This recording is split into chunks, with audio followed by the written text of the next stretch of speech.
ஓம் சாந்தி 1/12/2025 காலை முரளி. முரளியின் சாரம். பாபா சொல்றார், இனிமையான குழந்தைகளே, தினமும் விசார் சாகர் மந்தனம் செய்தீர்கள் என்றால், அதாவது ஞானக்கடலை ஆழமாக கடைந்து சிந்தனை செய்தீர்கள் என்றால் குஷியின் அளவு அதிகரிக்கும். நடந்தாலும் சுற்றினாலும் நாம் சுயதரிசன சக்கரதாரிகள் என்பது நினைவிருக்கட்டும். கேள்வி: தங்களை முன்னேற்றிக் கொள்வதற்கான சுலபமான வழி என்ன? பதில்: தங்களை முன்னேற்றிக் கொள்வதற்காக தினமும் சார்ட் வையுங்கள். இன்று முழு நாளும் எந்தவிதமான அசுரத்தனமான செயலையும் செய்யவில்லை தானே என்று சோதனை செய்யுங்கள். எப்படி மாணவர்கள் குறிப்பேடு வைக்கிறார்களோ, ரிஜிஸ்டர் வைக்கிறார்களோ, அதுபோல குழந்தைகளாகிய நீங்களும் கூட தெய்வீக குணத்தின் குறிப்பேட்டை வைத்தீர்கள் என்றால் முன்னேற்றம் ஏற்பட்டு கொண்டே இருக்கும். பாடல்: தூர தேசத்தில் வசிப்பவரே. ஓம் சாந்தி. தூர தேசம் என்று எது சொல்லப்படுகிறது என்பதை குழந்தைகள் அறிவீர்கள். உலகத்தில் எந்த மனிதரும் இதை அறியவில்லை. எவ்வளவுதான் பெரிய வித்வானாக இருந்தாலும் பண்டிதராக இருந்தாலும் இதன் அர்த்தத்தை புரிந்து கொள்வதில்லை. தந்தையை மனிதர்கள் அனைவரும் ஹே பகவான் என்று கூறி நினைவு செய்கிறார்கள். அவர் நிச்சயமாக மேலே மூலவதனத்தில் இருக்கின்றார். வேறு யாருக்கும் இது தெரியாது. இந்த நாடகத்தின் ரகசியத்தை கூட குழந்தைகளாகிய நீங்கள்தான் இப்போது புரிந்து கொள்ளுகிறீர்கள். ஆரம்பத்திலிருந்து இப்போது வரை என்ன நடந்ததோ, எது நடக்கப் போகிறதோ அனைத்தும் புத்தியில் உள்ளது. இந்த சிருஷ்டி சக்கரம் எப்படி சுற்றுகிறது என்பது புத்தியில் இருக்க வேண்டும் அல்லவா?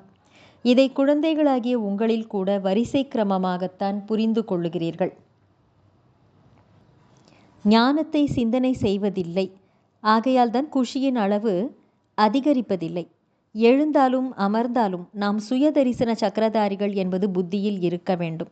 ஆரம்பத்திலிருந்து கடைசி வரை ஆத்மாவாகிய எனக்கு முழு சிருஷ்டி சக்கரமும் தெரியும்.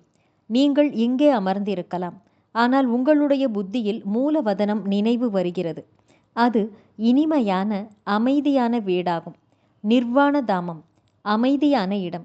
அங்கே ஆத்மாக்கள் இருக்கின்றன. குழந்தைகளாகிய உங்களுடைய புத்தியில் உடனே வந்து விடுகிறது. வேறு யாருக்கும் இது தெரியாது. எத்தனையோ சாஸ்திரங்கள் போன்றவற்றை படிக்கிறார்கள், கேட்டுக்கொண்டிருக்கிறார்கள். பலன் எதுவும் இல்லை. அவர்கள் அனைவரும் இறங்கு மார்க்கத்தில் இருக்கிறார்கள். நீங்கள் இப்போது உயர்ந்து கொண்டிருக்கிறீர்கள். திரும்பி செல்லுவதற்காக தாங்களே ஏற்பாடுகளை செய்து கொண்டிருக்கிறீர்கள். இந்த பழைய ஆடையை விட்டு நாம் வீட்டுக்கு செல்ல வேண்டும். மகிழ்ச்சியாக இருக்கிறதல்லவா? வீட்டுக்கு செல்வதற்காக அரைக்கல்பம் பக்தி செய்தீர்கள். இருந்தும் ஏணிப்படியில் இறங்கித்தான் வந்துள்ளீர்கள். இப்போது பாபா நமக்கு சகஜமாக புரிய வைக்கின்றார். குழந்தைகளாகிய உங்களுக்கு மகிழ்ச்சி ஏற்பட வேண்டும். பாபா பகவான் நமக்கு கற்பிக்கின்றார் என்ற மகிழ்ச்சி அதிகம் இருக்க வேண்டும். பாபா நேரடியாக கற்பித்து கொண்டிருக்கின்றார். பாபா அனைவருக்கும் தந்தையாக இருப்பவர். அவர் நமக்கு மீண்டும் கற்பிக்கின்றார். அநேக முறை கற்பித்திருக்கின்றார். நீங்கள் சக்கரத்தை முழுமையாக சுற்றிவிட்டு வரும்போது பாபா மீண்டும் வருகின்றார். நீங்கள் இந்த சமயத்தில் சுய தரிசன சக்கரதாரிகள் ஆவீர்கள். நீங்கள் விஷ்ணுபுரியின் தேவதைகளாக ஆவதற்கு முயற்சி செய்து கொண்டிருக்கிறீர்கள். உலகத்தில் வேறு யாரும் இந்த ஞானத்தை கொடுக்க முடியாது. சிவபாபா நமக்கு கற்பிக்கின்றார் என்ற குஷி எவ்வளவு இருக்க வேண்டும்? இந்த சாஸ்திரம் போன்ற அனைத்தும் பக்தி மார்க்கத்தினுடையவை ஆகும். இது சத்கதிக்கானது அல்ல. பக்தி மார்க்கத்தின் விஷயங்களும் வேண்டும் அல்லவா?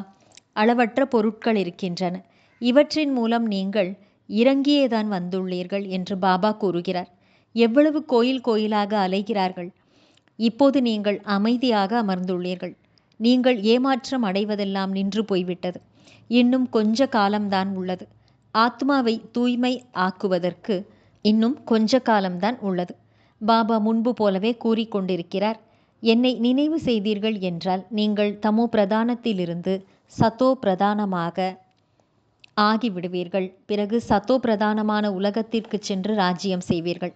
இந்த வழியை பாபா கல்பமாக அநேக முறை கூறியுள்ளார். பிறகு தங்களுடைய நிலையையும் பார்க்க வேண்டும். மாணவர்கள் முயற்சி செய்து தங்களை புத்திசாலிகளாக்கிக் கொள்ளுகிறார்கள் அல்லவா? படிப்பின் குறிப்பேடு பதிவும் கூட இருக்கிறது. மேலும் நடத்தைகளுக்கும் குறிப்பேடு உள்ளது.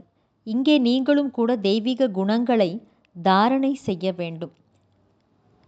தினமும் கணக்கு வைப்பதன் மூலம் அதிக முன்னேற்றம் ஏற்படும்.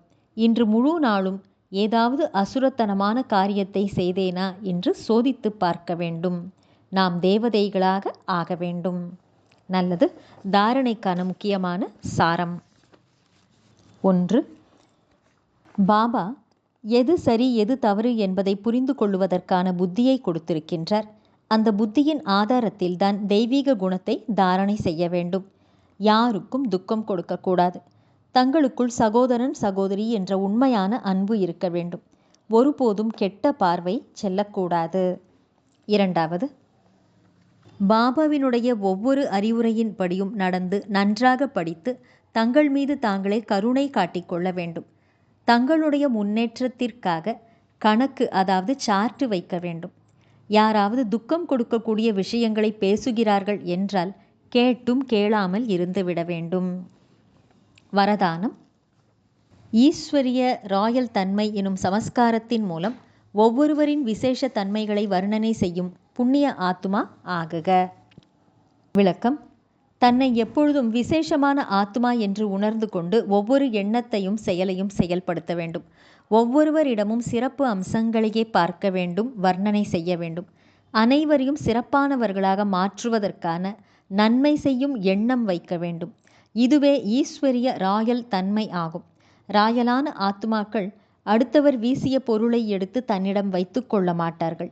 எனவே பிறருடைய பலவீனம் மற்றும் தீய குணங்களை பார்க்கும் கண்கள் சதா மூடியிருக்க வேண்டும் என்பதில் கவனம் வையுங்கள்.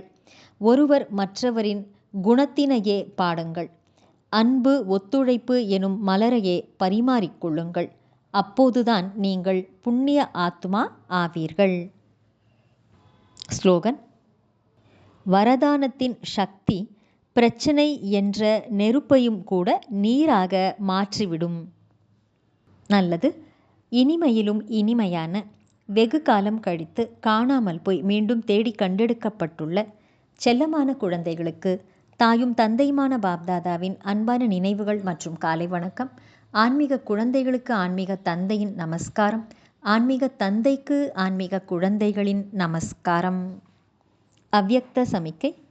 இப்போது சம்பன்னம் மற்றும் கர்மாதீத் ஆவதற்காக ஆர்வத்துடன் செயல்படுங்கள்.